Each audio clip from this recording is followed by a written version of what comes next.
تو اس میں خداوند تعالیٰ نے جو سورہ لقمان میں ہمیں درس دیا ہے ان میں سے ایک یہ ہے کہ درمیانہ راستہ اختیار کرنا ہے.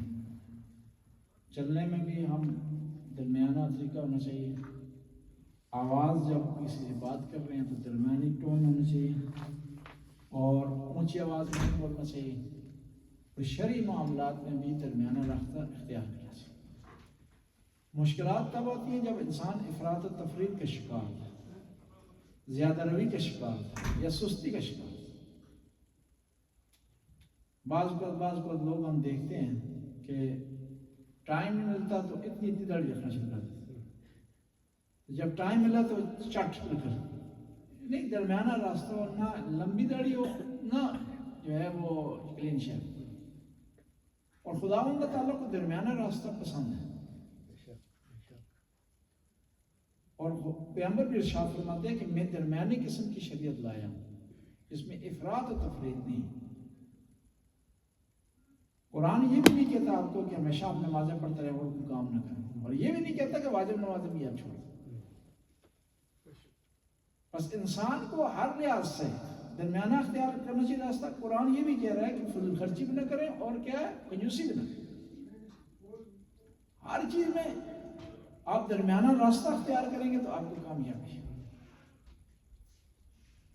اور یہ خدا کو پسند ہے اور دنیاوی لحاظ سے بھی اچھا ہے.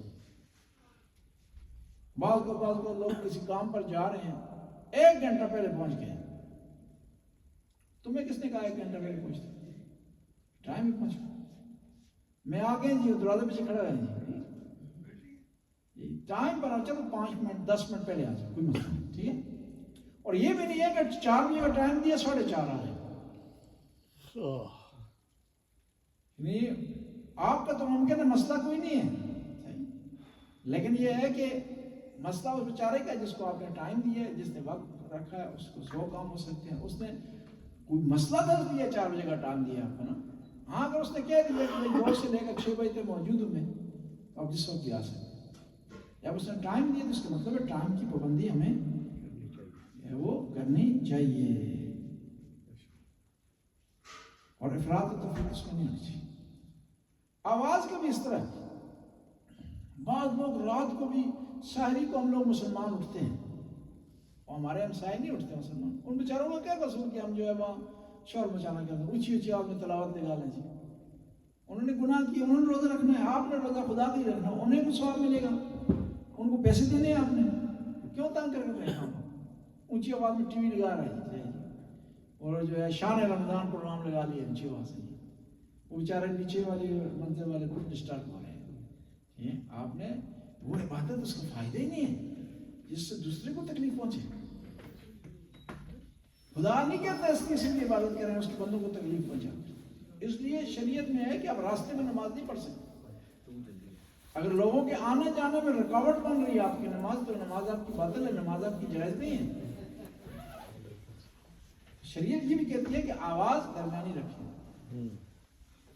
کہا کہ اِنَّ أَنْكَرَ الْأَصْوَاتِ لَصَوْتُ الْحَمِيرِ. سب سے بری آواز کیا ہے؟ گدھے کی. مثال دی ہے قرآن میں. جس طرح آپ کو گدھے کی آواز بری لگتی ہے اس طرح آپ بھی اونچی آواز میں بولیں گے دوسروں کی بھی آپ کی آواز بری لگے گی. تو خاص طور پہ یہاں رہ رہے ہیں، یہاں لوگ خاموشی پسند ہیں. بس میں جا رہے ہیں خاموشی پسند ہے، ٹرین میں خاموشی پسند ہے. ایک ڈبہ میں نے اس کا جو ہے علیحدہ سیکشن رکھ لیا ہے تھوک میں، وہاں آپ نے بات نہیں کرنی. لیکن ہمارے لوگ اس کا خیال نہیں رکھتے. ایسا نہیں کرنا. کسی کی ثقافت کو کریش نہ کریں، اس کے ساتھ مقابلہ نہ کریں. اس میں جو ہے وہ کیا ضم ہونے کی کوشش کریں. انٹیگریشن کہتے ہیں، انٹیگریٹ ہونے کی کوشش کریں. ایسی ثقافت جو آپ کے اصولوں کے خلاف نہیں ہے، اس میں شراب کا کوئی تعلق نہیں ہے، اس میں سود کا کوئی تعلق نہیں ہے، اس میں شرک کا کوئی تعلق نہیں ہے. اچھی ثقافت ہے کہ کسی کو کام نہ کرنا. پھر یہ ہے کہ بعض وقت ہمارے کھانے مختلف ہیں، ہمارے کھانے کا ذائقہ مختلف ہے، اس کی خوشبو مختلف ہے. ہم یونیورسٹی میں پڑھتے تھے ایران میں، ایک طالب علم تھے ایرانی کھانا نہیں کھاتے. شام کو 5 بجے جی مرچیں تیز کرنا شروع کر دیتی تھی، کیا کہتے ہیں تڑکا لگانا شروع کر دیتے. پورے اس ایرانی بیچارے ہاتھ رکھ کے گزر رہے ہیں وہاں سے. تم اگر پیٹ پرست ہو شکم پرست ہو اس کا مطلب نہیں سب کو سزا دو. لہذا دوسروں کا خیال رکھنا چاہیے انسان اور درمیانہ راستہ اختیار کریں تو کیا ہے معاملات آپ کو ٹھیک رہیں گے. آپ سے کوئی نفرت نہیں کرے گا. بعض قومیں لوگ ان کو پیار سے یاد کرتے ہیں, کہتے ہیں جی سری لنکن لائق ہے بڑے جی ہمارے ملک کی خدمت کر رہے ہیں, فلاں قوم صفائی کا بڑا خیال رکھتی ہے. ایک دفعہ یہاں قائدینوں نے اعلان کیا تھا کہ مجھے بتا رہا تھا کہ انہوں نے کہا تھا کہ اوسلو کی صفائی کریں گے. اچھا کام. میں نے ایک مومن کو کہا کہ آپ کو بھی کرنا چاہیے. چھڈا جی ایسا صفائیاں لگائی کام نہیں کرتی, انہوں نے کرنا لیٹرین صاف کریں. نہیں صفائی آپ اس ملک رہتے ہیں, اس ملک کیسا ہے اور وہ صفائی آپ کو بھی فائدے دے گی.